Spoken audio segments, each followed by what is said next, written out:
আল্লাহ রাব্বুল আলামিনের আদেশে ইসরাফিল আলাইহিস সালাম দ্বিতীয়বার সিংহায় ফুৎকার দিবে। সুম্মা নুফিখা ফীহি উখরা ফাইযা হুম কিয়ামুন ইয়ানজুরুন। আল্লাহ তাআলা বলেন, অতঃপর যখন দ্বিতীয়বার সিংহায় ফুৎকার দেওয়া হবে, যাকে যেখানে দাফন করা হয়েছিল প্রত্যেকে তার অবস্থান থেকে উঠে যাবে, দাঁড়ায়া যাবে, ডানে বামে তাকায়া দেখতে থাকবে এগুলো কি হচ্ছে।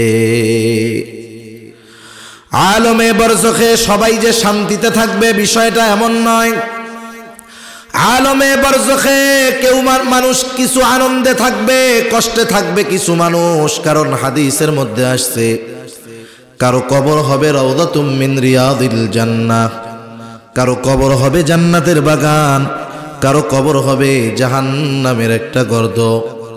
যেই মানুষটা আলমে বরজখে কষ্টে ছিল, সেও হাসরের ময়দানে যখন উঠবে, হাসরের ময়দানের অবস্থা দেখে সে তার কবরে আযাবের কথা ভুলে যাবে। আল্লাহ রাব্বুল আলামিন কোরআনুল কারীমের মধ্যে জানায় দেন, ونفخ في الصور فإذا هم من الأجداث إلى ربهم ينسلون।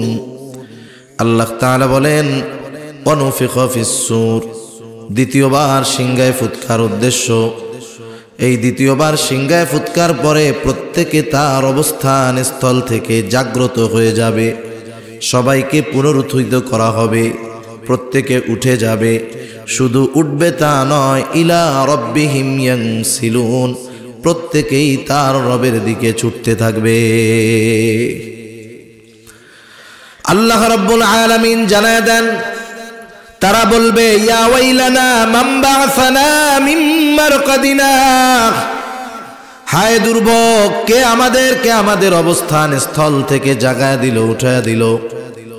ফিরিস্তারা অথবা মুমিনেরা জবাবে বলবে, হাযা মা ওয়া'আদার রহমান ওয়া সাদাকাল মুরসালুন। ফিরিস্তারা অথবা মুমিনেরা বলবে, হাযা মা ওয়া'আদার রহমান, এটা হলো দয়াময়ের সেই প্রতিশ্রুত দিবস, যেই দিবসের সত্যায়ন দুনিয়ায় রাসূলগণ করেছে। এই তো সেই দিবস, যেই দিবসের কথা প্রত্যেক নামাজের মধ্যে স্মরণ করানো হয়েছে। নামাজের মধ্যে সূরা ফাতিহা প্রত্যেক রাকাতে আছে। ইমামের পেছনে যখন পড়ি ইমামের কেরাত, মুসল্লির কেরাত, একা যখন পড়ি, নিজে পড়ি, জামাতে পড়ি আর একাকী পড়ি, প্রত্যেক নামাজে সূরা ফাতিহা আছে কিনা? ক্বালু লাম নাকু মিনাল মুসাল্লিন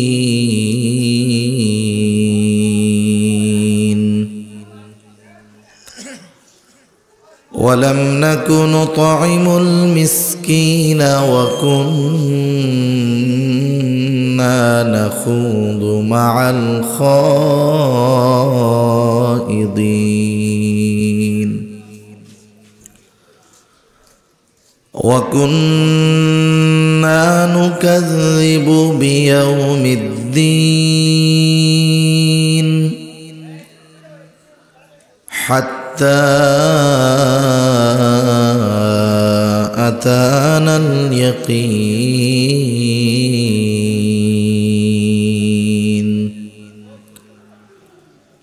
صدق الله العلي العظيم। আমরা সবাই দুরূদ শরীফ পাঠ করি। আল্লাহুম্মা সাল্লি আলা মুহাম্মাদিন ওয়া আলা আলি মুহাম্মাদ কামা সাল্লাইতা আলা ইব্রাহিম ওয়া আলা আলি ইব্রাহিম ইন্নাকা হামিদুম মাজিদ। اللهم بارك على محمد وعلى آل محمد كما باركت على إبراهيم وعلى آل إبراهيم إنك حميد مجيد بلغ العلا بكماله كشف الدجى بجماله حسنت جميع خصاله صلوا عليه وآله لا إله إلا الله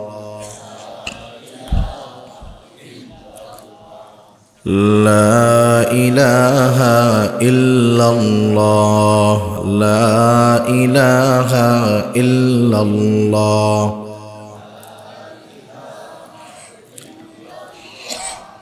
لا إله إلا الله لا إله إلا الله لا إله إلا الله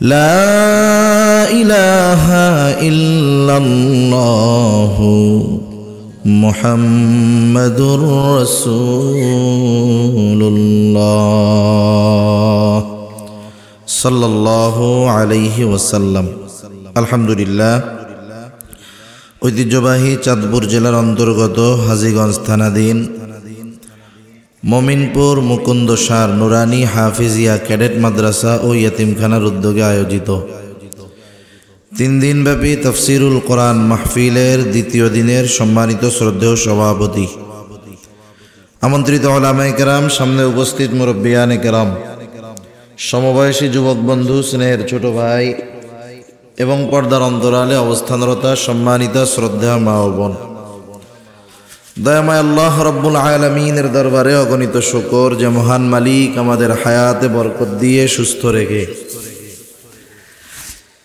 দুনিয়ার অন্যতম দামি এক মজমায় আসার বসার দিনই আলোচনা শ্রবণ, আমাকেও আপনাদের খেদমতে কিছু দিনই কথা পেশ করার সুযোগ যে মহান মালিক দান করেছেন, সে মহান মনিবকে খুশি করার জন্য মোহব্বতের সাথে জবান খুলে অন্তর থেকে আমরা একবার কালিমাতুশ শুকর পাঠ করি, আলহামদুলিল্লাহ।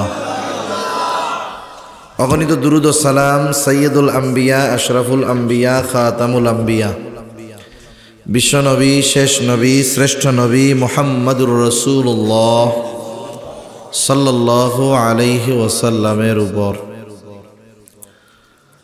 আল্লাহ সুবহানাহু ওয়া তাআলা আমাদেরকে এখানে আসার বসার তৌফিক দিয়েছেন, বিদায় আমরা আসতে পেরেছি, বসতে পেরেছি। এই মাহফিলগুলা হলো মানুষদেরকে আল্লাহ তাআলার সাথে জুড়িয়ে দেওয়ার অন্যতম একটি মাধ্যম।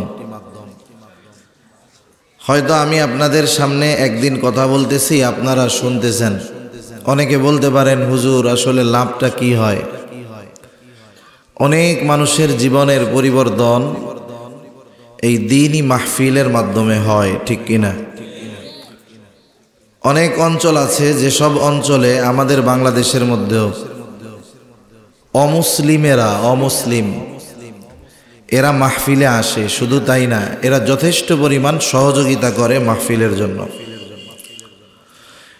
এই মাহফিলগুলোর মধ্যে নির্দিষ্ট কোনো দলের ব্যানার নাই, আছে? জোরে বলেন না, আছে? এমন কোন জায়গায় হয়, যেমন যদি আওয়ামী লীগের ব্যানার হয়, লেখা থাকে বিশাল ব্যানারে আওয়ামী লীগের জনসভা, বিএনপির জনসভা, জাতীয় পার্টির জনসভা, কিন্তু মাহফিলগুলোর মধ্যে লেখা থাকে হয়তো ওয়াজ মাহফিল, তাফসির মাহফিল, দোয়া মাহফিল, এরকম লেখা থাকে। তার মানে এই মজলিসগুলা সকলের জন্য উন্মুক্ত, ঠিক কিনা বলেন? সব মানুষের জন্য উন্মুক্ত, রাজনৈতিকভাবে তার পরিচয় যা হয় হোক, তার জন্য সকলের জন্য উন্মুক্ত। ফিকহি ব্যাপারে যে যেই ইমামের অনুসরণ করুক না কেন, সকলের জন্য উন্মুক্ত, কারণ এটা কিন্তু ফিকহি সেমিনার নয়, ওয়াজ মাহফিল, নসিহাতের মাহফিল। সেজন্য এখানে যেহেতু সর্বশ্রেণীর মানুষ আসে, সেজন্য কথা বলার ক্ষেত্রে একটু মাপ যোগ করে বলতে হয়। মাইক পাইলেই বগর বগর করতে হয় না, এগুলো আমাদেরকে বুঝতে হবে। বাংলাদেশের সমস্যা কি জানেন? সমস্যা হলো নামের আগে ড দেখলে বাঙালিরা সহ্য হয় না। ডতে ডক্টরও হয়, ডগও হয়, ডতে ডক্টরও হয়, ডাকাতও হয়। সেজন্য নামের আগে ডক্টর দেখলে আর বড় ঘুমটা দেখলেই লাফায় পড়া যাবে না। সেজন্য মাহফিলগুলাতে আলোচক নির্বাচনের ক্ষেত্রে কি করণীয়? আমাদের প্রথম করণীয়, আপনারা যদি মাহফিল করেন, যুবক ভাই হোক বা সম্মেলন হোক, যাই করেন, স্থানীয় উলামায়ে কেরামের সাথে পরামর্শ করবেন। তাহলে তারা সৎ পরামর্শ দিবে, আশা করি, যাতে কোনো বিশৃঙ্খলা না হয়। আমি আমার জীবনে কোনো মাহফিলের ভিতরে এমন কোনো কথা বলি না, বলার চেষ্টা করি না, যাতে কোনো নির্দিষ্ট দলের মতাদর্শের কারো গায়ের উপরে আঘাত লাগে। এটা আমি বলার চেষ্টা করি না, বলিও না। এটা আমার একটা উসুল। কারণ আমি মনে করি দ্বীনি মাহফিল, এখানে সব দলের মতের মানুষ আসতে পারে। আমার কাজ হলো তাদের অন্তরের মধ্যে কিছু আমলের স্পৃহা ঢুকায় দেওয়া, দ্বীনের প্রতি আগ্রহ পয়দা করা। যদি এটা হয়, আস্তে আস্তে আল্লাহ তাআলা চাইলে সে পরিবর্তন হবে। কারণ বলেন তো, যে দেয়াল শক্ত, সেই দেয়ালে যদি আপনি শক্ত মাটি মারেন, মাটি কি লেগে থাকবে না ফিরে চলে আসবে? সেজন্য শক্ত দেয়াল, আমাদের অন্তর হয়ে গেছে শক্ত, কঠোর। ওই কঠোর দিলে যদি শক্ত কথা মারা হয়, ফিরে চলে আসে। মানে আমি আমার দেখার অভিজ্ঞতা বলতেছি। ইউটিউবে তো আপনারাও ওয়াজ দেখেন, আমরাও মাঝে মধ্যে দেখি। অনেক সময় দেখেন না, অনেক মাহফিলে গেঞ্জাম লাগে, দেখছেন না? বক্তা বলতেছে, এ পাশ দিয়ে নেতারা খেপে উঠছে। বিশ্বাস করেন, ও যেই কথা বলার কারণে গেঞ্জাম লাগছে, আমি আমার প্রোগ্রামে এর চাইতে কড়া কথা বলি, শুধুমাত্র প্রেজেন্টেশনের তফাৎ। কিন্তু টু শব্দ করার কোনো সুযোগ নাই। কিন্তু ও যে কথাটা ঠান্ডা বলার দরকার, ওইটাও গরম দিয়ে কয়। তখন কি হয়? হিট লাগে, বিশৃঙ্খলার সৃষ্টি হয়। আর আমি যখন কোথাও গেলাম, আমি হই আর যে হই, আমাকে ইন্ডিকেট করে বলতেছে, আমাকে বুঝতে হবে আমি ওই এলাকার মানুষ না। আমাকে বুঝতে হবে যে আমি শুধু আমার মতটাকেই যদি মনে করি সলিড, এটা শয়তানের কথা। শয়তান কি বলছে? আনা খায়রুম মিন। কি বলছে একটু বলেন না? আনা খায়রুম মিন, আমি তার চাইতে ভালো। সে কিন্তু বলে নাই আমিও ভালো, বলছে কি আমি তার চাইতে ভালো। সেজন্য যদি কেউ মনে করে যে আমি যেই মাসলাকের উপরে আছি, যেই মতাদর্শের উপরে আছি, আমি হক, বাকিগুলা না হক, ও শয়তানের দোসর, কোনো সন্দেহ নাই। এখন আমাদের দেশে যে বিভক্তিগুলা আসে, কোথার থেকে আসে? আপনারা জানেন যে আমলের ক্ষেত্রে সহজের জন্য, সুবিধার জন্য গোটা দুনিয়ার মধ্যে 4টি মাযহাব প্রসিদ্ধ। কয়টি মাযহাব? আমি তো এ ব্যাপারে আলোচনা করি না, তা মন চাইছে একটু করি আর কি। কয়টা মাযহাব? 4টা মাযহাব প্রসিদ্ধ। মাযহাব কিন্তু 4টাই তা না, আরো আছে। কারণ অনেকের মাযহাবগুলো সুন্দরভাবে লিপিবদ্ধ করা ছিল না বিধায় অন্যান্য এত মাযহাব প্রসিদ্ধ লাভ করে নাই। এই 4 ইমাম তাদের ফিকহি ইজতিহাদ, গবেষণা, এগুলা সুন্দরভাবে A to Z লিপিবদ্ধ করেছেন বিধায় সারা দুনিয়ার ভিতরে এই 4 মাযহাবের অনুসারীদের পাওয়া যায়। আরেকটা বিষয় বাস্তব হলো, অন্যান্য যারাই বলুক না কেন যে আমরা এই 4 মাযহাব মানি না, মাযহাবের বাইরে, এরাও কোনো না কোনোভাবে কোনো না কোনো ইমামের মাযহাবকে অনুসরণ করে। মাযহাব অনুসরণ ব্যতীত দুনিয়ার একটা মানুষও চলতে পারবে না। আপনাদের এলাকায় আছে কিনা জানি না। অনেকে বলে না যে আমি সহিহ হাদিস আর কোরআনের আলোকে চলি। আপনাকে যদি আমি জিজ্ঞাসা করি, একটু আসেন না এদিকে, কোরআন যদি পড়তে হয়, কোরআন থেকে যদি মাসআলা বের করতে হয়, হাদিস থেকে যদি মাসআলা বের করতে হয়, হাদিস যদি পড়তে হয়, আর আপনি যদি নিজে দাবি করেন আমি নিজেই ইজতিহাদ করব, আমি নিজের আমল নিজে করব, তাহলে আপনি বাংলা পড়তে পারবেন না। আপনি হাদিসের অনুবাদ যখনই পড়বেন, আপনি যার অনুবাদ পড়তেছেন আপনি তাকে ইমাম মানতেছেন।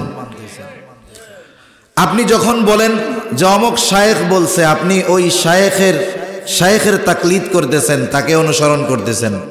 দুনিয়া অনেকে আছে না, মনে করেন মাসালার ক্ষেত্রে বলে যে শায়েখ আলবানী রহিমাহুল্লাহ এটা বলছে, শায়েখ বিন বাজ এটা বলছে, অমুক শায়েখ এটা বলছে। বলেন তো সারা দুনিয়ার এখন যত শায়েখ আছে, এই শায়েখগুলার চাইতে ইমাম আবু হানিফার ইলমি যোগ্যতা কম ছিল না বেশি ছিল? আরে বলদ, ওনার নামের আগে শায়েখ নাই তো এই জন্য ভাল লাগে না, তাই না? শায়েখ শব্দটা ফিতনার একটা শব্দ হয়ে দাঁড়াইছে এখন। যারে তারে শায়েখ, ইউটিউবের শায়েখ, শায়েখ মানতে মানতে কারে যে কোন সময় কি করবে বুঝে না। এরা বুঝতে পারে না যে কোন দিক কোনটা মানবে, কার কাছে যাবে, কারণ এদের নির্দিষ্ট কোনো গন্তব্য নাই। এদের নির্দিষ্ট কোনো গন্তব্য নাই। এখন আসেন, এই মাযহাব মানার কারণে আমরা কি ক্ষতির মধ্যে আছি? এটা আমাদের বোঝার দরকার। মাযহাব মানতে গিয়ে আমরা কি শিরিক করতেছি? এটা আমাদের বোঝার দরকার। যারা বলে আমরা ব্যক্তি পূজা করি, এটা চূড়ান্ত একটা ভুল কথা। বরং যারা বলে তারা আরো বেশি করে, এটাই বাস্তবতা। আমরা যে মাসালাগুলোর উপরে আমল করি, এই মাসালাগুলো সুনিপুণভাবে একজন দুইজন আলেম নয়, ইমাম আজম আবু হানিফা রহমাতুল্লাহ আলাইহের একাধিক সুযোগ্য ছাত্ররা যথেষ্ট পরিমাণ গবেষণার পরে এরপরেই এই আমলগুলো মাসালাগুলো লিপিবদ্ধ করছেন, আমরা আমল করি। আমরা এক ব্যক্তিকে মানি না। আপনি হানাফি মাযহাবের অনেক মাসালা পাবেন যেখানে ইমাম আবু হানিফার মতকে গ্রহণ করা হয় নাই, ইমাম আবু ইউসুফ, ইমাম মুহাম্মদ রহিমাহুমাল্লাহ ওনাদের মতকে গ্রহণ করা হয়েছে। তার মানে হানাফি মাযহাব বলতে এক ব্যক্তির গবেষণাকেই যে আমরা মানতেছি বিষয়টা এমন নয়, বরং হানাফি মাযহাবের নেতৃত্বে ছিলেন ইমাম আবু হানিফা রহিমাহুল্লাহ। ওনার ছাত্ররা বিভিন্ন সময় যে গবেষণাগুলো করেছেন এইগুলার উপরে আমরা আমল করি, কোরআন হাদিসের নির্যাসের উপরে আমল করি। কারণ কি? কারণ আমাদের ওই মানের যোগ্যতা নাই যে সরাসরি কোরআন থেকে মাসালা বের করা, সরাসরি হাদিস থেকে মাসালা বের করা। যারা বলে আমরা শুধু কোরআন সুন্নাহ বা কোরআন হাদিস মানতে চাই, এদের বুখারী শরীফ পড়ার অধিকার নাই তো। কারণ বুখারী যিনি লিখেছেন ইনি নিজেও একজন মুজতাহিদ। ইমাম বুখারী রহমাতুল্লাহি আলাইহি নিজে একজন ইমাম, ইনি নিজেই একজন মুজতাহিদ ছিলেন। সেজন্য আমি এ বিষয়গুলো বলতে চাই না। সেজন্য জ্ঞানী ডক্টর সাহেবদেরকে বলবো যে জ্ঞান কিন্তু শয়তানের কম ছিল না। সেজন্য শয়তান বিশৃঙ্খলা চায়, আপনারাও শয়তানের এই কাজ মানুষরূপী শয়তান হইয়া কইরেন না। কারণ কি জানেন? আল্লাহ তাআলা শুধু জিন শয়তান থেকে তার কাছে আশ্রয় চাইতে বলেছে তা নয়। কোরআনের সর্বশেষ আয়াতটা হলো কি, যে আমরা ক্ষতির থেকে আশ্রয় চাই। কাদের ক্ষতি থেকে? মিনাল জিন্নাতি ওয়ান নাস, জিন শয়তান মানব শয়তানের অনিষ্ট থেকে, ক্ষতি থেকে আমরা আল্লাহর কাছে পানাহ চাই। সেজন্য কেউ যদি কোথাও কোনো মাসালার উপরে আমল করে, কোনো মাসালা এক এলাকায় ওই মাসালার উপরে আমল করতেছে, কোরআন হাদিসের মুখালেফ নয়, অন্য মত থাকতে পারে, ওই এলাকার সব মানুষ ওই মাসালার উপরে আমল করতেছে, ওখানে এসে নতুন করে আরেকটা মাসালা যদিও সেটা আছে ওটাকে প্রতিষ্ঠিত করতে চাওয়া, এটা ফিতনা সৃষ্টি করা ছাড়া আর কোনো কিছু নয়। দেখেন, আমরা কিন্তু কোনোদিন বলি নাই যে জোরে আমিন বলা যাবে না, এটা আমরা কোনোদিন বলি নাই। আমিন বলা সুন্নাত, জোরে বলতে হবে না আস্তে বলতে হবে। এটার মধ্যে পার্থক্যটা কি? কোনটা বেশি উত্তম? দুটোই উত্তম, তবে কোনটা বেশি উত্তম এখানে গবেষণা করতে গিয়ে আমাদের ইমাম বলছেন আমিন আস্তে বড়াই বেশি উত্তম। তবে যারা অন্য মাযহাবের অনুসরণ করে জোরে বলে, আমরা তাদেরকে কিছু বলার অধিকার রাখি? রাখি না। সেজন্য কেন এই ফিতনাগুলো আমরা সৃষ্টি করি? সাধারণ মানুষ, গ্রামের মানুষ, এনারা আসে কিছু কথা শুনতে, যার দ্বারা একটু ঈমানটা তাজা হবে, আমলটা একটু তাজা হবে। বরং কি হয়, এই যে বিভ্রান্তমূলক বক্তব্যগুলো শোনার পরে নামাজি তার নামাজ নিয়ে টেনশনে পড়ে যায়। আপনি ধরে ধরে বেনামাজিদেরকে নামাজি বানান। দাওয়াত ও তাবলীগের মেহনতের সাথে যারা জড়িত, কোটি কোটি বেনামাজি তাদের মাধ্যমে নামাজি হয়েছে, কোটি কোটি বদ্দিন তাদের মাধ্যমে দিনদার হয়েছে। আমি নিজে জাহাঙ্গীরনগর বিশ্ববিদ্যালয়ের পাশে আমার বাসা, শত শত ছাত্র আছে, ক্লাসের মধ্যে লম্বা জামা, পায়জামা, টুপি, দাড়ি, তাদের সবগুলার অবদান হলো দাওয়াত ও তাবলীগের। এই বেনামাজিগুলারে নামাজি বানাইতেছে। এরপরে কি হয় জানেন? ওরা যখন মসজিদে যায়, আস্তে কইরা ওই যে শয়তানের এজেন্ট আইসা বলে, নামাজ তো পড়তেছ, হয় না তো, আমিন তো জোরে কও না, হাত তো বুকে বাঁধো না। এই যে কথা বলে যে একজন মানুষের অন্তরে ওয়াসওয়াসা ঢেলে দেওয়া। আপনি জানেন, মানুষ যখন নামাজে দাঁড়ায় অনেক সময় ওয়াসওয়াসা আসে যে আমার ওযু আছে না নাই, ওয়াসওয়াসা আসে না? এই ওয়াসওয়াসা ঢালে কে? গন্ধ শয়তান। কে ঢালে? নামাজির নামাজ হলো কি হলো না, অন্তরে ওয়াসওয়াসা যে ঢালে সেও শয়তান, তবে মানুষ রূপী শয়তান। আল্লাহ তাআলা এই মানুষরূপী ফিতনাবাজ শয়তানের দোসর থেকে আমাদেরকে হেফাজত করুক। আল্লাহ তাআলা সবাইকে সহি বুঝ দান করুক। একটা জিনিস মনে রাখবেন, অনেক সময় কি হয় জানেন? দাড়ি টুপি থাকলেই যে দ্বীনের পক্ষে বলে তা না। আমরাও বুঝি, অনেক জায়গায় আমরা অনেক জিনিসের বিরোধিতা করি, মরার পরে চল্লিশা খাওয়ায় বিরোধিতা করি, এই কাজ করে বিরোধিতা করি। অথচ ওগুলা যদি পক্ষে বলতাম আমাদের পকেট আরো গরম হইত। উলামায়ে কেরাম যদি যেই ফিতনা বাংলাদেশে চলতেছে এগুলার পক্ষে বলতো, তাদের পকেট আরো গরম হইত। তাহলে কেন বলি? মূল সমস্যাটা হলো যে ওই সমস্ত মানুষেরা বলে আমরাই হক, বাকি সব বাতিল, আমরাই সহির উপরে আছি, বাকি সব বাতিল। এই যে কথাটা, এই যে চিন্তাধারা, এটাই বড় ভুল। নাইলে জোরে আমিন বলা দোষের কোনো কিছু নয়, হাত বুকে বাঁধলো দোষের কোনো কিছু নয়, যদি ওই ইমামের মাযহাব অনুসরণ করে। কিন্তু যখন এই বিষয়টাই হক তারা বলে, তখন আসলে না বলে আর উপায় থাকে না। ঠিক কিনা বলে? কত রকমের ফিতনা আসবে। মনে করেন এই যে আসতেছে লাইলাতুন নিসফে মিন শাবান, শবে বরাত বলি পরিভাষায়। শবে বরাত এটা ফার্সি শব্দ। দুনিয়ার কোনো হুজুর বলে নাই যে হাদিসের মধ্যে শবে বরাত শব্দ আছে। আপনাদের এলাকার ইমাম সাহেবরা কোনোদিন বলছে? জীবনেও কেউ বলে নাই। আয়েশা প্রথম ফিতনা ঢালবে, এই যে শবে বরাত নামটাই তো বেদাত, হাদিসের মধ্যে নাই। আমরাও তো কই হাদিসে নাই, হাদিসে তো আছে লাইলাতুন নিসফে মিন শাবান, শাবানের মধ্যবর্তী রাত। আচ্ছা, এই দিন ইবাদত করা না করা এটার দ্বারা কি? করলে ফজিলত, না করলে গুনাহ নাই। কিন্তু এটাকে কেন্দ্র করে যেই পাপাচারগুলো হয় আমরাও সেগুলোর বিরোধিতা করি। সারা জীবন রুটি বানানোর বিরোধিতা করতেছি। কি বলতেছি? যে রাতটা ইবাদতের মাধ্যমে কাটান। যদিও হাদিস একটা নয়, অনেকগুলো হাদিস আছে, এবং তারা যাদের তাকলিদ করে ইমাম বলে মানে শায়েখ আলবানী রহমাতুল্লাহি আলাইহি, তিনিও লাইলাতুন নিসফি মিন শাবানের ফজিলতের ব্যাপারে, ওই রাত্রের যে ফজিলত এটার ব্যাপারে অনেকগুলো হাদিস উনিও আনছেন। তাহলে এই রাত্রের ফজিলত তো অস্বীকার করার সুযোগ নাই, ঠিক না? ইবাদত করলে সওয়াব। আমরাও বলি যে ভাই এই রাত্রের ইবাদতটা মসজিদে এসে করার দরকার নাই, বাসায় করেন তাই ভালো। দল বেঁধে কবরস্থানে যায়, আমরা নিষেধ করি যে কবরস্থানে যাওয়ার কোনো সুযোগ নাই, ওভাবে যাওয়ার দরকার নাই। আপনি নফল ইবাদত কিছু বাসায় করেন, বাসায় পরিবেশ নাই, মসজিদে নিরিবিলি করেন।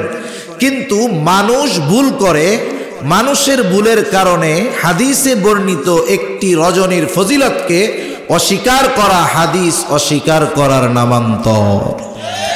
এজন্য মোট কথা হলো, আমাদের দেশে যারা মাযহাবকে শিরিক বলে, মাযহাবকে অস্বীকার বলে করে নিজেদেরকে আহলে হাদিস দাবি করে, আসলে এরা হাদিসের বড় একটা অংশকে অস্বীকার করে, বরং এরা হাদিস অস্বীকারী একটা নতুন আহলে হাদিসের মোড়কে নতুন আর এক ফিতনা। ঠিক কিনা বলেন?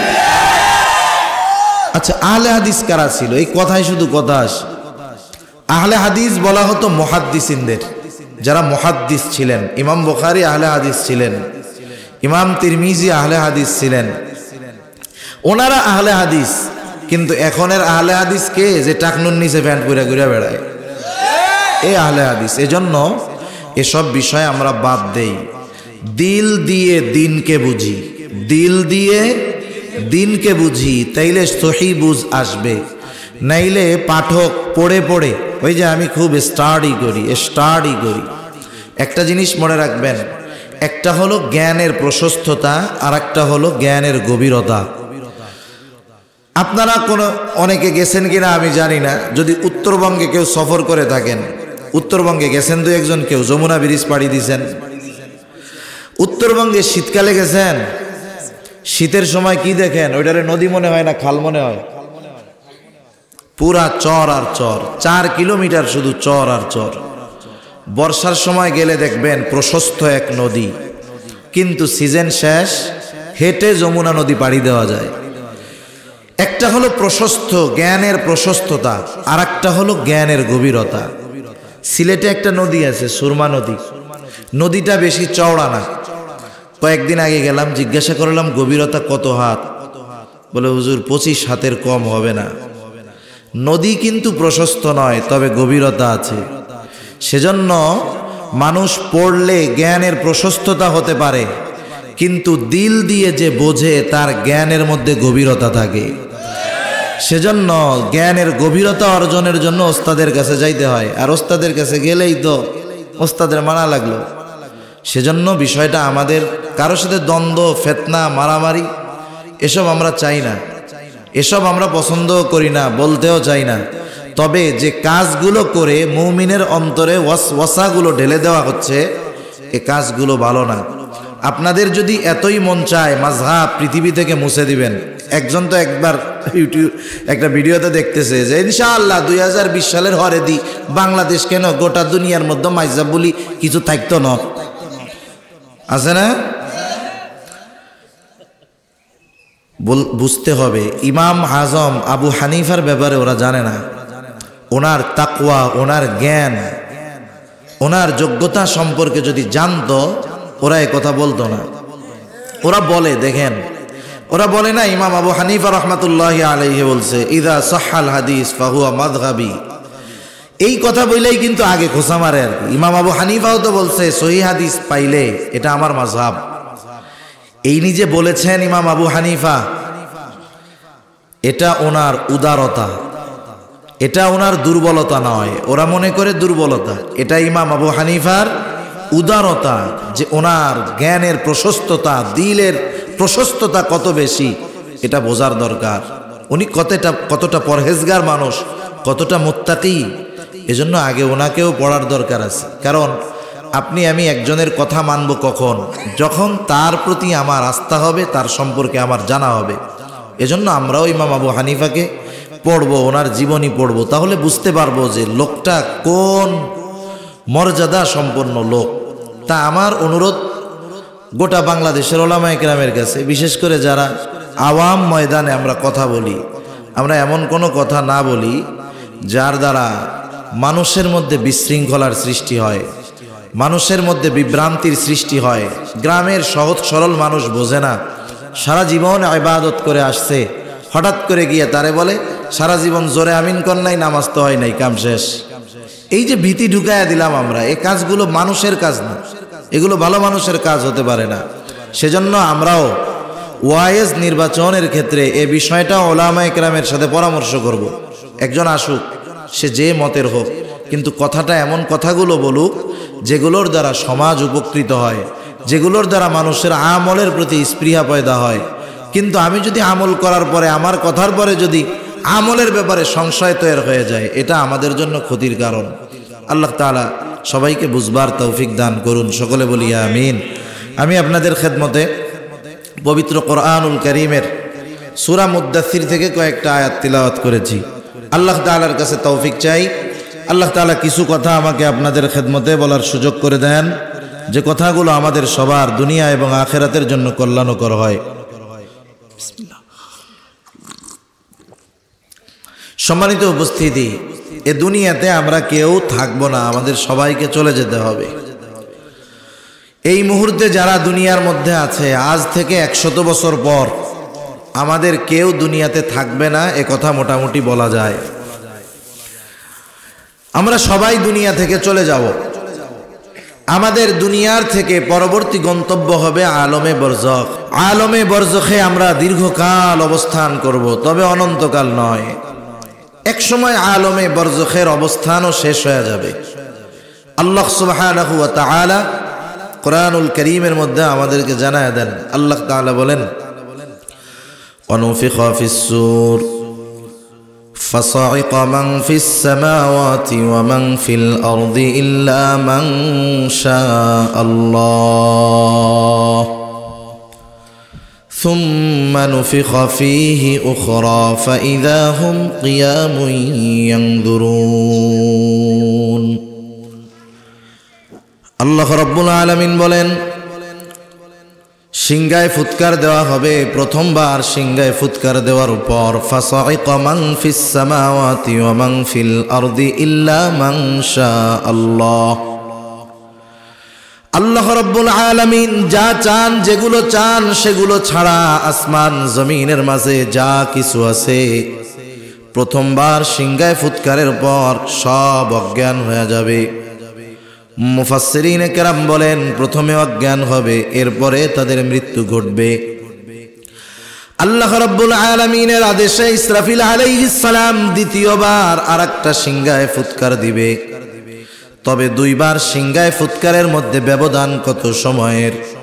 হাদিসের মধ্যে আসছে, রাসূল আকরাম সাল্লাল্লাহু আলাইহি ওয়াসাল্লাম বলেন, হযরত আবু হুরায়রা রাদিয়াল্লাহু তাআলা আনহু থেকে বর্ণিত, তিনি বলেন, প্রথমবার সিংহায় ফুৎকারের 40 পর দ্বিতীয়বার সিংহায় ফুৎকার দেওয়া হবে। জিজ্ঞাসা করা হলো, আবু হুরায়রা 40 দিন পর? তিনি বললেন, না, তাহলে কি 40 সপ্তাহ পর না, 40 মাস পর না, 40 বছর পর না, এই পর্যন্তই শেষ। এরপরের শব্দটা হতো 40,000 বছর। মুফাসসিরিনে কেরাম এই কথার আলোকেই বলেন, যেই লোকটা সর্বশেষ দুনিয়া থেকে মৃত্যুবরণ করবে, তাকেও কমপক্ষে আলমে বরজখে 40,000 বছর অবস্থান করা লাগবে। আল্লাহ রাব্বুল আলামিনের আদেশে ইসরাফিল আলাইহিস সালাম দ্বিতীয়বার সিংহায় ফুৎকার দিবে। সুম্মা নুফিখা ফীহি উখরা ফাইযা হুম কিয়ামুন ইয়ানজুরুন। আল্লাহ তাআলা বলেন, অতঃপর যখন দ্বিতীয়বার সিংহায় ফুৎকার দেওয়া হবে, যাকে যেখানে দাফন করা হয়েছিল প্রত্যেকে তার অবস্থান থেকে উঠে যাবে, দাঁড়ায়া যাবে, ডানে বামে তাকায়া দেখতে থাকবে এগুলো কি হচ্ছে।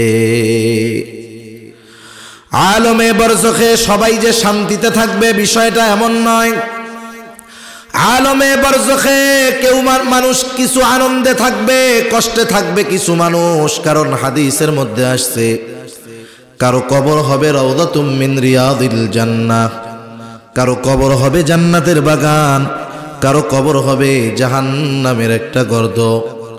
যেই মানুষটা আলমে বরজখে কষ্টে ছিল, সেও হাসরের ময়দানে যখন উঠবে, হাসরের ময়দানের অবস্থা দেখে সে তার কবরে আযাবের কথা ভুলে যাবে।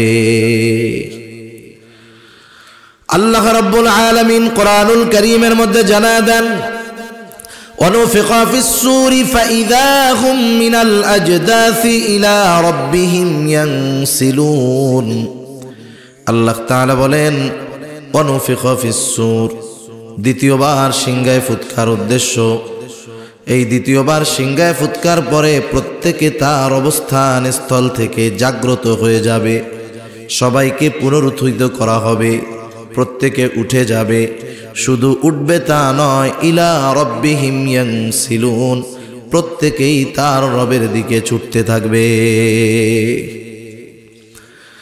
আল্লাহ রাব্বুল আলামিন জানায় দেন, তারা বলবে, ইয়া ওয়াইলানা মান বা'সানা মিন মারকাদিনা হায় দুর্ভোগ, কে আমাদের অবস্থান স্থল থেকে জাগায় দিল, উঠায় দিল।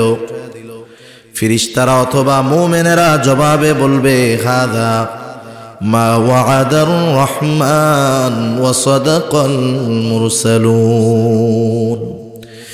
ফেরেশতারা অথবা মুমিনেরা বলবে, হাযা মা ওয়া'আদার রহমান, এটা হলো দয়াময়ের সেই প্রতিশ্রুত দিবস, যেই দিবসের সত্যায়ন দুনিয়ায় রাসূলগণ করেছে। এই তো সেই দিবস, যেই দিবসের কথা প্রত্যেক নামাজের মধ্যে স্মরণ করানো হয়েছে।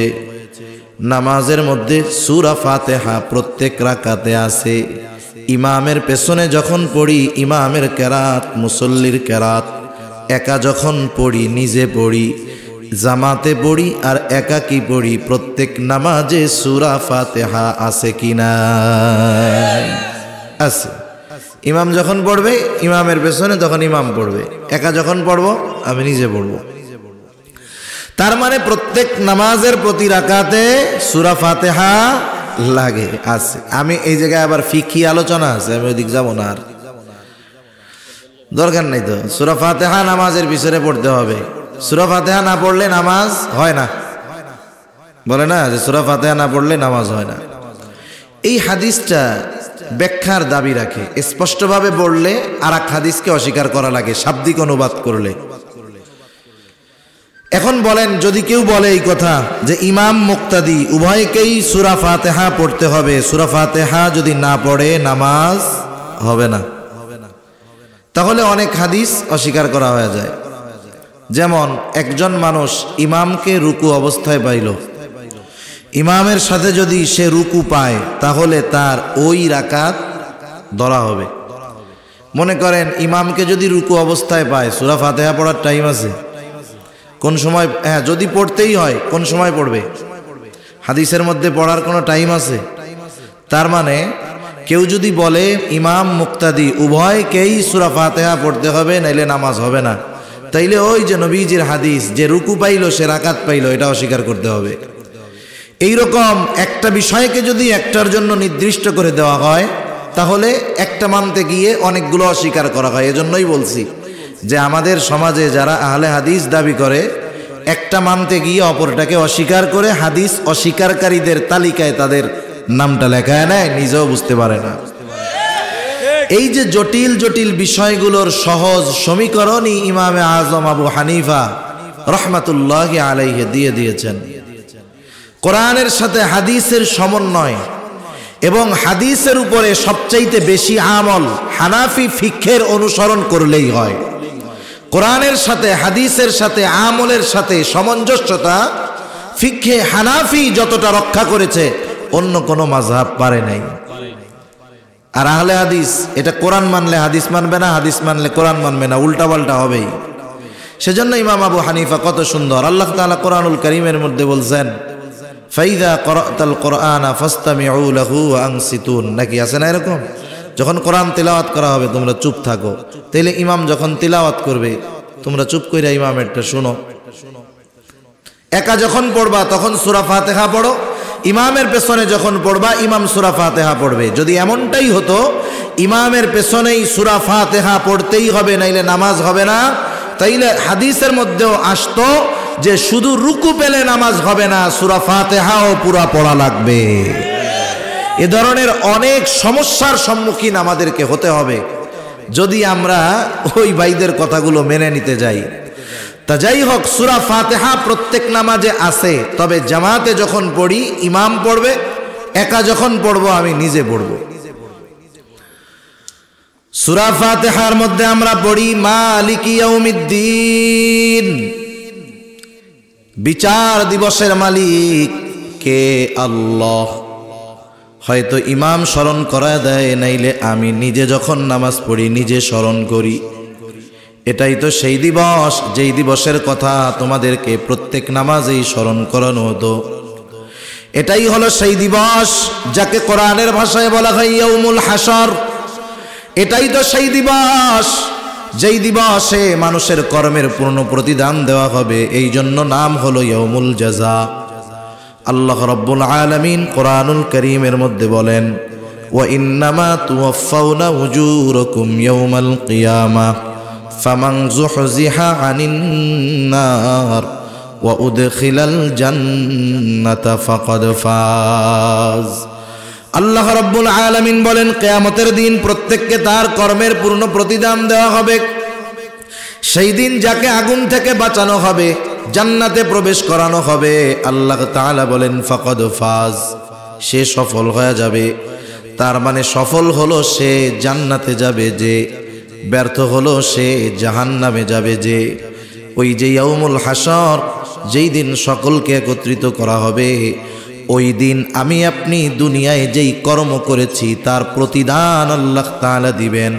সাথে সাথে দুনিয়ায় যত কর্ম আমরা করেছি, আমাদের কর্মের আমল নামাও সেই দিন আমাদের হাতে দিয়ে দেওয়া হবে। প্রত্যেকের কাছে তার দুনিয়ার কর্মের ফাইল, কিতাব, আমল নামা পৌঁছায়া যাবে। কেউ বা ডান হাতে আমল নামা পাবে, কেউ বাম হাতে পাবে। আল্লাহ রাব্বুল আলামিন বলেন, যারা ডান হাতে আমল নামা পাবে তাদের অভিব্যক্তি কেমন, অনুভূতি কেমন? আল্লাহ তাআলা বলেন, ফাআম্মা মান উতিয়া কিতাবাহু বিয়ামিনি ফায়াকুলু হাউম ইকরাউ কিতাবিয়া ইন্নী যানানতু আন্নী মুলাকিন হিসাবিয়া। আল্লাহ রাব্বুল আলামিন বলেন, সেদিন যারা ডান হাতে আমল নামা পাবে তারা আনন্দে খুশিতে অন্যান্যদেরকে বলবে, ফায়াকুলু হাউম ইকরাউ কিতাবিয়া, এই তো আমার কিতাব, এই তো আমার আমল নামা, তোমরা পড়ো আমার কিতাব।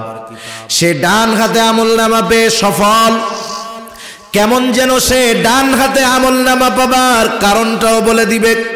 আল্লাহ রাব্বুল আলামিন সেই কথাও জানায় দেন, কেমন যেন সে বলবে, শোনো, আমি ডান হাতে আমল নামা কেন পেয়েছি জানো?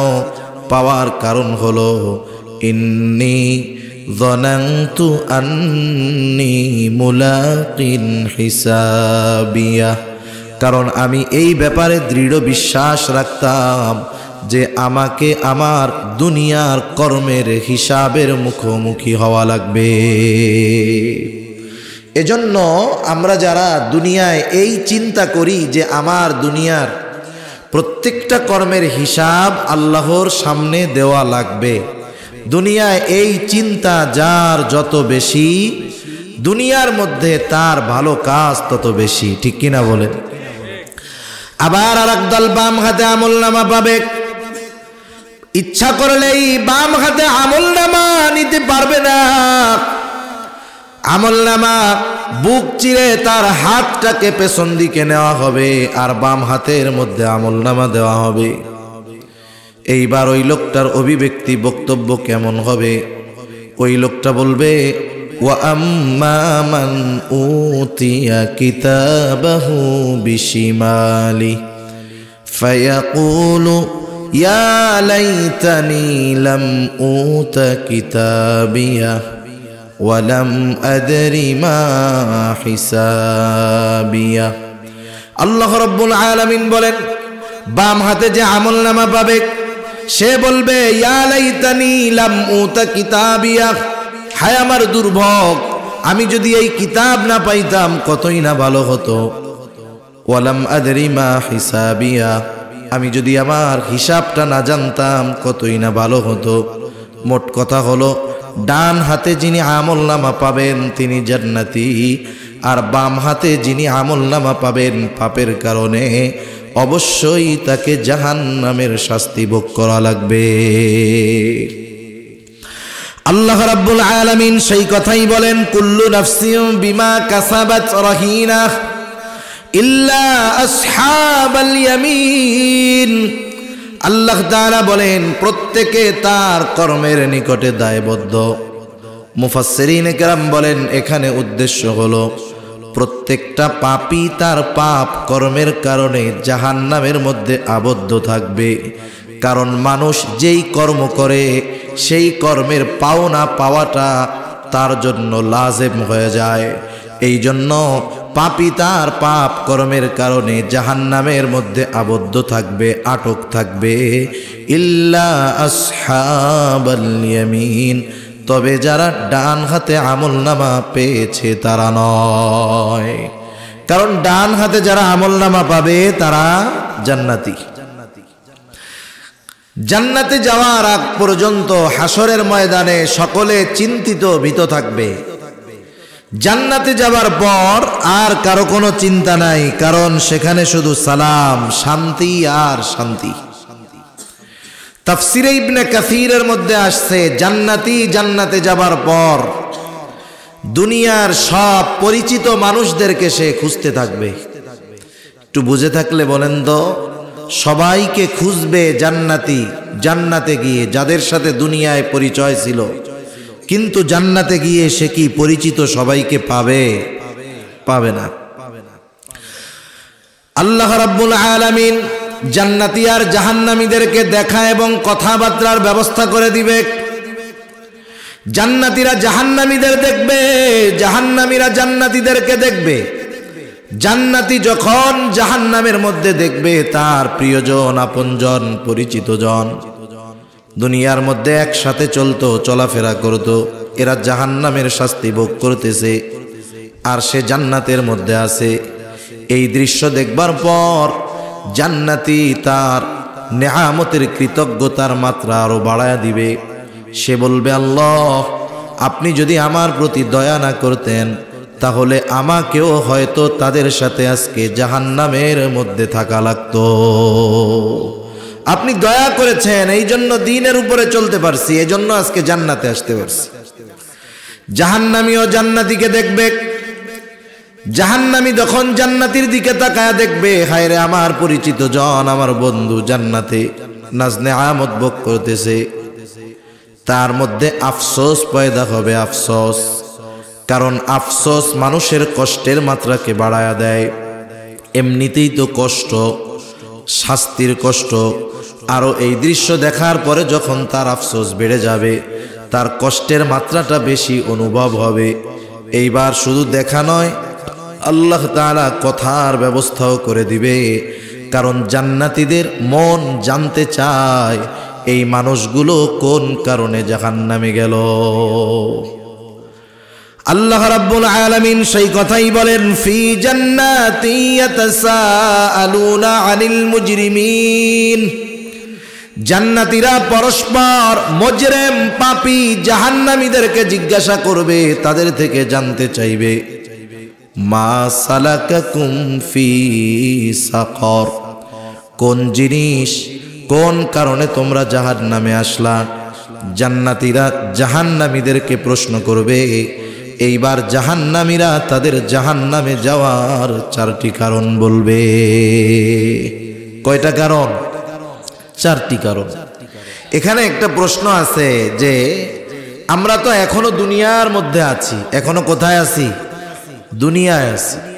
তাহলে জান্নাতি জাহান্নামী এদের মধ্যে যে কথাবার্তা হইল, আল্লাহ তাআলা এটা পেলেন কোথায়? আল্লাহ রাব্বুল আলামিন এটা পেলেন কোথায়? জান্নাতি আর জাহান্নামীদের মধ্যে কথাবার্তার খবর। এই জিনিসটা বোঝার জন্য একটা জিনিস বুঝলে আমাদের সহজ হবে, না হলে শুধু এই বিষয়টা নিয়ে লম্বা আলোচনা করা যাবে। আচ্ছা বলেন তো, আমাদের কাছে সময় বা কাল কয় ভাগে বিভক্ত? 3 ভাগে। কয় ভাগে? অতীত, বর্তমান, ভবিষ্যৎ। আমরা আমাদের অতীতের কিছু জানি, বর্তমান তো খুব অল্প সময় থাকে, আর ভবিষ্যতের কোনো কিছু আমরা জানি না।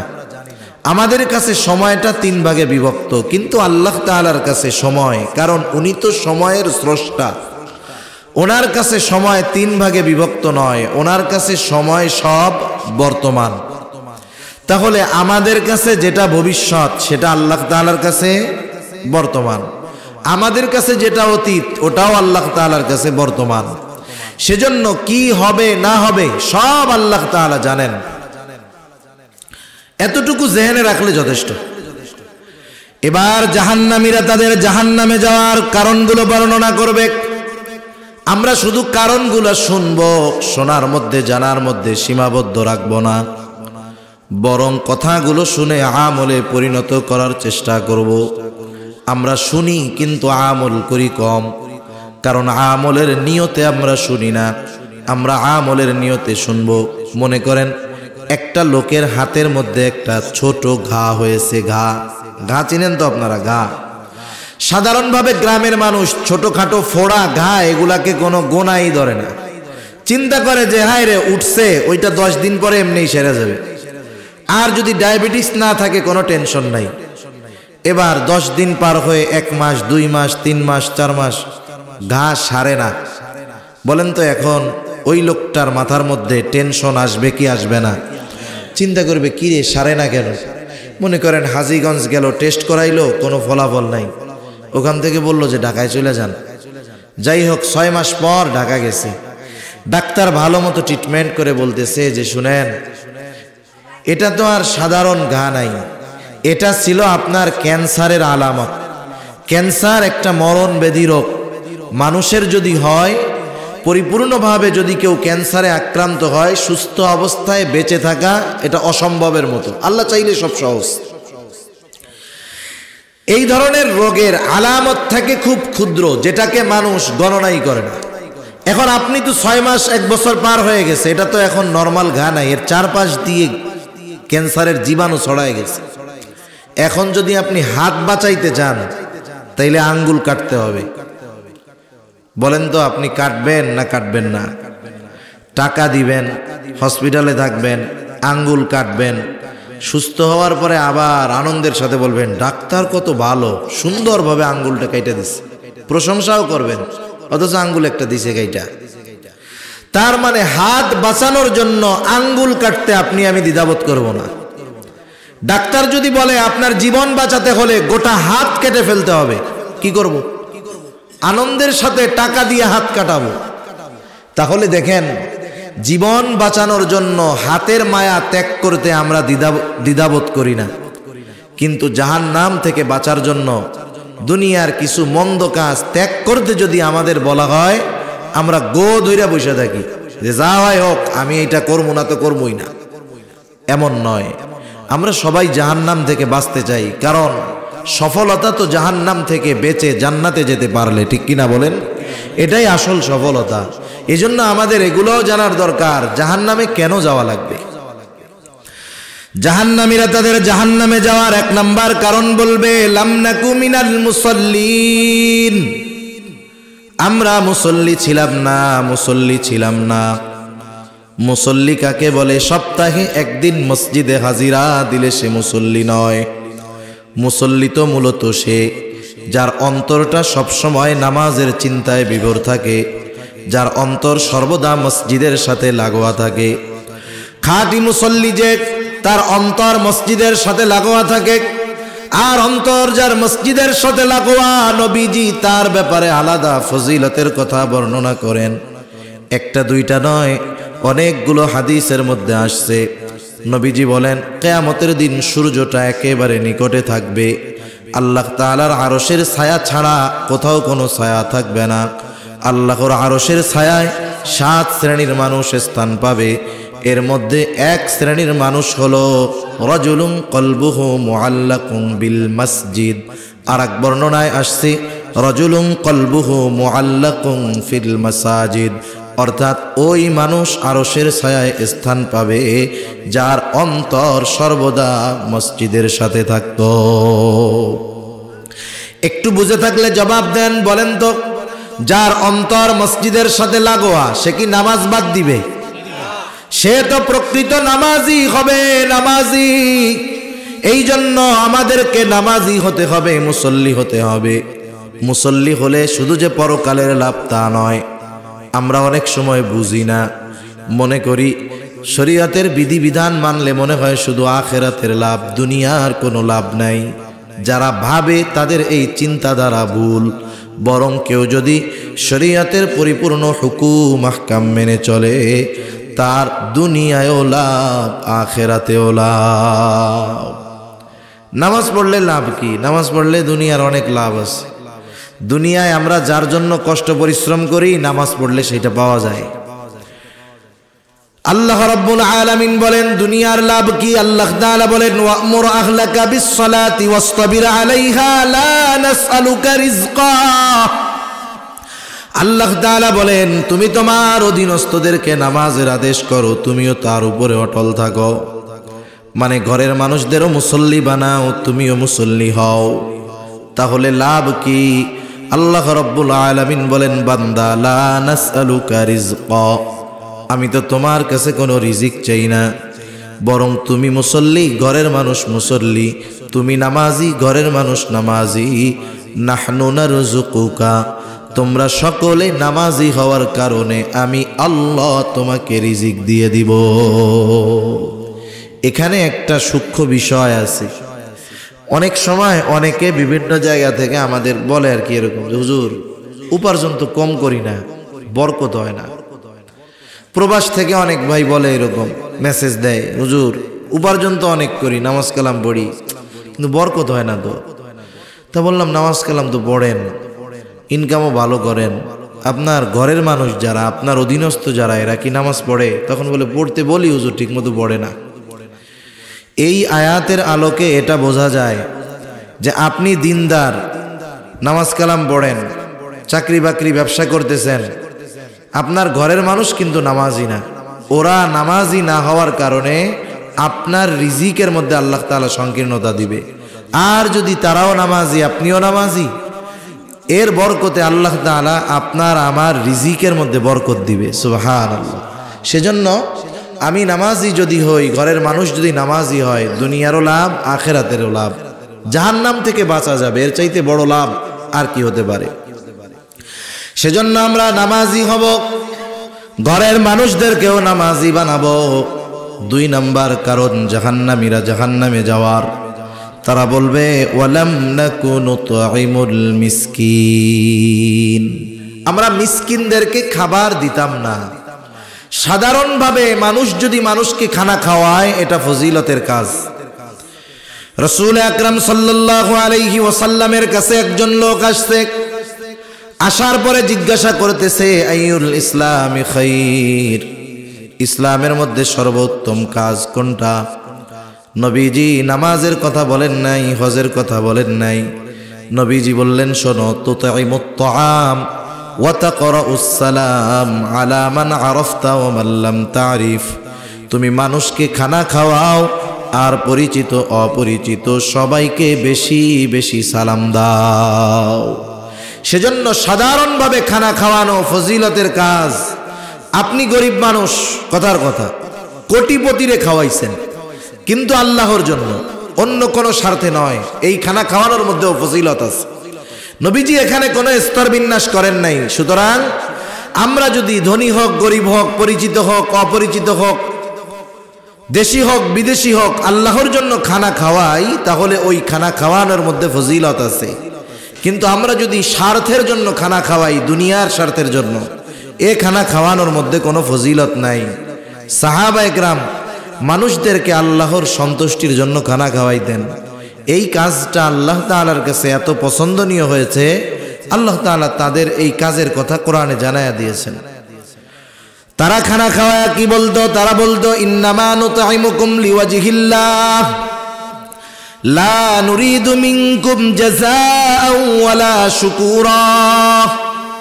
তারা মানুষকে খানা খাওয়া বলে ইন্নামা নুতঈমুকুম লিওয়াজহিল্লাহ, আমরা তোমাদেরকে আল্লাহর জন্য খানা খাওয়াইছি, যেহেতু খাবার আল্লাহর জন্য খাওয়াইলাম, লা নুরিদু মিনকুম জাযাআ, আমরা তোমাদের কাছে এই খানা খাওয়ানোর কোনো বিনিময় প্রতিদান চাই না, ওয়ালা শুকুরা, এটাও চাই না যে তোমরা এই খানা খেয়ে আমাদের কৃতজ্ঞতা প্রকাশ করো, বরং খানা খাওয়াইছি আল্লাহর জন্য, প্রতিদান যিনি দিবেন তিনি কে? সেজন্য আমরা মানুষকে আল্লাহর জন্য খানা খাওয়াবো। এরপরে খানাটা যদি মিসকিনকে খাওয়াই, ফজিলত আরো বেশি, কারণ মিসকিনদের খানা খাওয়ানো এটা মুমিনের কাজ, আর মিসকিনদের খানা না খাওয়ানো এটা হলো কাফেরদের কাজ। আল্লাহ রাব্বুল আলামিন পবিত্র কোরআনুল কারীমের মধ্যে ছোট্ট একটা সূরা, সূরা মাউন, এই সূরার প্রথম 3 আয়াতের মধ্যে আল্লাহ তাআলা কাফেরদের কয়েকটা দোষের কথা বর্ণনা করেছেন। এর মধ্যে একটা হলো ওয়ালা ইয়াহুদ্দু আলা তাআমিল মিসকিন, যে কাফেররা মিসকিনদেরকে খাবার দেয় না, আর মুমিনরা মিসকিনদের খাবার দেয়। এটা হলো মুমিনের কর্ম। মিসকিনদের খানা দিলে, অপরকে খানা প্রদানে উৎসাহ প্রদান করলে আল্লাহ তাআলা দুনিয়ার মধ্যে রিজিককে প্রশস্ত করে দেয়। কোরআনুল কারীমের কারণ বর্ণনা করেন। এই কারণগুলোর মধ্যে একটা কারণ হলো ওয়ালা তাহাদ্দুনা আলা তাআমিল মিসকিন, যে তোমরা নিজেরা তো মিসকিনদের খাবার দেওই না, অপরকেও খানা প্রদানে নিরুৎসাহিত করো। এজন্য যারা মিসকিনদের খানা দেয় না, অপরকে উৎসাহ দেয় না, এরা রিজিক সংকীর্ণতার মুখোমুখি হবে। দুনিয়ায় থাকবে অনেক, কিন্তু ভোগ করতে পারবে না। এজন্য এই আয়াতের আলোকে মুফাসসিরিনে কেরাম বলেন, কোন ব্যক্তি যদি মিসকিনদের খানা দেয়, সাথে সাথে অপরকেও উৎসাহ প্রদান করে, তাহলে আল্লাহ তাআলা তার রিজিককে প্রশস্ত করে দিবেন। সুবহানাল্লাহ। এখন ওই মিসকিন যদি আমার আপনার প্রতিবেশী হয়, প্রতিবেশী, তাহলে খানা খাওয়ানো শুধু ফজিলতের কাজ না, ঈমান সম্পৃক্ত কাজ। কারণ রাসূলুল্লাহ সাল্লাল্লাহু আলাইহি ওয়াসাল্লাম বলেন, ওই ব্যক্তি মুমিন নয় যে নিজে পেট পুরে খায় আর তার প্রতিবেশী অভুক্ত থাকে, ওই ব্যক্তি মুমিন নয়। তাহলে চিন্তা করে দেখেন প্রতিবেশীর ব্যাপারে আমাদের কতটা সচেষ্ট সতর্ক থাকার দরকার। আমরা মিসকিনদের খানা দিব, ওই মিসকিন যদি আমার আপনার প্রতিবেশী হয়, তার প্রতি আমরা সর্বোচ্চ খেয়াল রাখব। তাহলে তারা জাহান্নামে যাওয়ার দ্বিতীয় কারণ বলছে আমরা মিসকিনদের খানা দিতাম না, আমরা মিসকিনদের খানা দিব। আর 5-7 মিনিট শেষ হয়ে যাবে। 3 নাম্বার কারণ জাহান্নামে যাওয়ার, ওয়া কুন্না নাখুযু মাআল খায়িদিন, আমরা অনর্থক মজলিসে যারা লিপ্ত থাকতো তাদের সাথে আমরা বসতাম। সেই জন্য আমাদের দেশে বিশেষ করে চায়ের দোকানগুলো অনর্থক মজলিসের একটা আখড়া। কামকাজ নাই, সকালবেলা গিয়ে দুপুরবেলা গিয়ে মধ্যরাত পর্যন্ত চায়ের দোকানে বসে থাকে। এমন অনেক আল্লাহর বান্দা আছে না নাই? অনেক আছে। জিজ্ঞাসা যদি করা হয় কেন বসে আছেন, বলে সময় কাটে না, টাইম আছে তো অনেক, টাইম কাটে না, এই জন্য চার দোকানে বসে সময় কাটাই। আহারে, একটু চিন্তা করেন, একটা মোমবাতিতে যখন আগুন লাগায় দেওয়া হয়, মোমবাতি কি বড় হয় না ছোট হয়? হায়াত নামক মোমবাতিতে তো আগুন লাগায় দেওয়া হয়েছে, খালি কমতেছে, আস্তে আস্তে মৃত্যুর দিকে আমরা যাচ্ছি।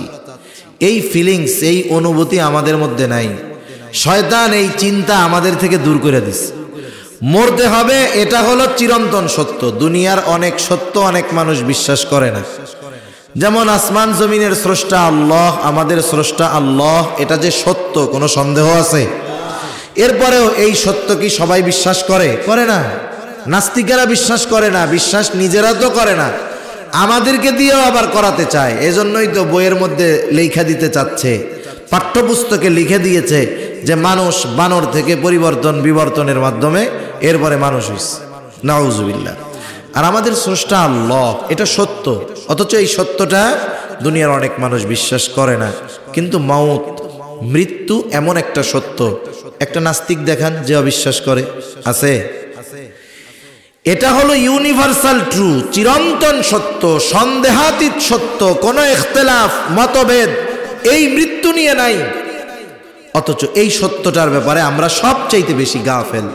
এজন্য নবীজি বলছেন, আকসিরু যিকরা হাদিমিল লাযযাত ইয়ানি আল মাউত, তোমরা বেশি বেশি ওই জিনিসের স্মরণ করো যে জিনিস সকল স্বাদকে বিনষ্ট করে দেয়। আফসোসের কথা কি বলবো, আমার অঞ্চলে গ্রামের মধ্যে দেখি গেলে যে আমার মুরব্বী বাবারা, ওনারা বেশিরভাগ সময় এই দোকানগুলোয় বসে আড্ডা দিয়ে সময় কাটান। একটু নিজের দিকে তাকান, আয়নায় মাঝে মধ্যে দেখেন না চেহারাটা কত সুন্দর ছিল যৌবনকালে, চুলগুলো কাঁচা ছিল, এখন পেকে গেছে, চেহারার চামড়া ঘুষায় গেছে, চোখগুলো টান টান ছিল, কোঠরের ভিতরে চোখ চলে গেছে, চামড়াটা টান টান ছিল, গুছায় গেছে। আগে কত দৈহিক শক্তি ছিল, কিছুই নাই। তার মানে এগুলো বারবার দেখেন, একটু মৃত্যুর চিন্তা করেন, তাইলে সময়ের মূল্যটা বুঝে আসবে। না হলে অনর্থক মজলিসের মধ্যে বসে গীবত, অশ্লীল কর্মকাণ্ড, টেলিভিশন দেখা, জীবনের শেষ সময়গুলো যদি গুনার মধ্যে কেটে যায়, এর চাইতে দুঃখের আর কিছু হইতে পারে না, ঠিক কিনা বলেন? এজন্য আশরাফ আলী থানবী রহমাতুল্লাহি আলাইহি বলতেন, তোমরা এমন কোন মজলিসের মধ্যে বসবা না যেই মজলিসের মধ্যে দুনিয়া অথবা আখিরাতের কোনো উপকার নাই। যেখানে দুনিয়ার কল্যাণ আছে, বৈধ কল্যাণ, আপনি সেখানেও বসেন, তাও তো ভালো। যেখানে আখিরাতের কল্যাণ আছে আপনি সেখানে বসেন, এটা তো আরো ভালো। কিন্তু এর বাইরে যেই মজলিসগুলো, এগুলো আমাদের জাহান্নামে যাওয়ার কারণ হতে পারে। আর আমার যুবক ভাই যারা আছেন, ওনারা তো ডিজিটাল মজলিসের মধ্যে আছেন, স্মার্ট মজলিসের মধ্যে আছেন, মোবাইল দিয়া। একটু চিন্তা করে দেখেন, হায়াত থেকে সময় মাইনাস হইতেছে, মাইনাস হচ্ছে। আজকে কেউ কেউ 10-12 ঘন্টা নিজের মোবাইল চালানোকে জীবনের গুরুত্বপূর্ণ কাজ বানায় নিয়েছে। কেউ 10-12 ঘন্টা চায়ের দোকানে বসে থাকাকে সে জীবনের গুরুত্বপূর্ণ কাজ বানায় নিয়েছে। কেউ টেলিভিশনের সামনে বসে খেলা দেখাকে জীবনের গুরুত্বপূর্ণ কাজ বানায় নিয়েছে। আসলে আমাদের জীবনের সবচেয়ে গুরুত্বপূর্ণ কাজগুলো কি, এগুলো আমরা নিজেরাও জানি না, করব কোত্থেকে? হায়াত মৌতের মালিক আল্লাহ। কিন্তু বলেন তো, আমরা এখানে যে কয়জন আছি, আমরা যদি জানতে পারি যে 3 ঘন্টা পর আমাদের সবার মরতে হবে, হায়াত আছে কয় ঘন্টা? 3 ঘন্টা। কি করবেন? মোবাইল যে 14 ঘন্টা চালায়, ও চিন্তা করবে 3 ঘন্টা পরে তো মইরা যাবো, আর 2 ঘন্টা মোবাইল চালাই, এই চিন্তা করবে? না না। 4 দোকানে যে বৈশা 10 ঘন্টা থাকে, ও চিন্তা করবে মইরা তো যাবো, 2 ঘন্টা 4 দোকানে থাকি। কি চিন্তা করবে? তখন এখান থেকে কেউ বের হবে না, মসজিদে যাবে, বাড়িতেও যাবে না। ওযু করবে, পবিত্রতা অর্জন করবে, মসজিদে ঢুকবে, কোরআন পড়বে, তাওবা করবে, আল্লাহর কাছে মাফ চাইবে, নামাজ পড়বে, হয়তো 2 রাকাত নামাজ পড়বে। ওই 2 রাকাত নামাজ তার গোটা জিন্দেগির শ্রেষ্ঠ নামাজ হবে, ঠিক কিনা বলেন? হয়তো তাওবা করবে, ওই তাওবা তার গোটা জিন্দেগির শ্রেষ্ঠ তাওবা হবে। হয়তো একটু কোরআন পড়বে, এই কোরআন তিলাওয়াতটুকু তার জীবনের শ্রেষ্ঠ তিলাওয়াত হবে। তাহলে আমার জীবনের সবচাইতে গুরুত্বপূর্ণ কাজ কোনটা, এটা যদি আমাকে বের করতে হয়, এই চিন্তা করতে হবে যে আমি 3 ঘন্টা পর মারা যাব, হায়াত শেষ। ইমানদার এই মুহূর্তে আমি কি কাজগুলো করতাম, ওই কাজগুলোই আমার আপনার জীবনের সবচাইতে গুরুত্বপূর্ণ এবং শ্রেষ্ঠ কাজ। আমি তো আপনাদের জোর করে কিছু করাইয়া দিতে পারবো না। আমি আপনাদের অন্তরের মধ্যে কথাগুলো যেন যায়, এজন্য বলতে পারি, এর চাইতে বেশি কিছু আমার করার নাই। সেজন্য অনুরোধ থাকবে, অনর্থক মজলিসে বসে সময় নষ্ট করে আমি আপনি আখিরাতকে বরবাদ করব না। কারণ সময়ের মূল্য যারা বেঁচে আছে তারা বুঝে না, যে মরে গেছে সে বুঝে। কারণ যে দুনিয়াতে সময় পাওয়ার পরেও ভালো কাজ করলো না, নেক কাজ করলো না, সে মারা যাওয়ার পরে একটু সময়ের জন্য আফসোস করবে, আল্লাহ তাআলার কাছে বলবে, ফায়াকুলা রব্বি লাউলা আখরতানি ইলা আজালিন করিব ফাআসাদ্দাক ওয়া আকুম মিনাস সালিহিন। আফসোস করবে, বলবে, আমার রব, লাউলা আখরতানি ইলা আজালিন করিব, আমাকে একেবারে অতি অল্প সময়ের জন্য আবার যদি একটু অবকাশ দেওয়া হতো, একটু সময় যদি দেওয়া হতো, দুনিয়ায় যাওয়ার সুযোগ যদি দেওয়া হতো, ফাআসাদ্দাক ওয়া আকুম মিনাস সালিহিন, আমি দুনিয়ায় গিয়ে দান সদকা করতাম, শুধু তাই না, এত ভালো কাজ করতাম, নেক আমল করতাম, ফাআসাদ্দাক ওয়া আকুম মিনাস সালিহিন, আমি সৎ কর্মশীলদের অন্তর্ভুক্ত হয়ে যেতাম। বলেন, মৃত মানুষ যারা দুনিয়ায় ভালো কাজ করে নাই, ওরা মরার পরে আফসোস করে একটু সময়ের জন্য। এটা তো আমরা জানি না, আল্লাহ জানেন, আমাদেরকে জানায়াও দিলেন। এখন বলেন, আমি আপনি বেঁচে আছি, এখনো হায়াত আছে, সময় আছে, সুস্থ আছি, অথচ এই সুস্থ হায়াতের মূল্যায়ন করতেছি না, সময়ের মূল্যায়ন করতেছি না, অথচ মারা যাওয়ার পর আফসোস করলেও একটু সময় পাওয়া যাবে। সেজন্য দুনিয়ার হায়াত কম, কিন্তু হায়াতের দাম অনেক বেশি। এগুলো আমরা অনর্থক কাজে ব্যয় করে নষ্ট করব না, আল্লাহ বুঝবার তৌফিক দান করুন।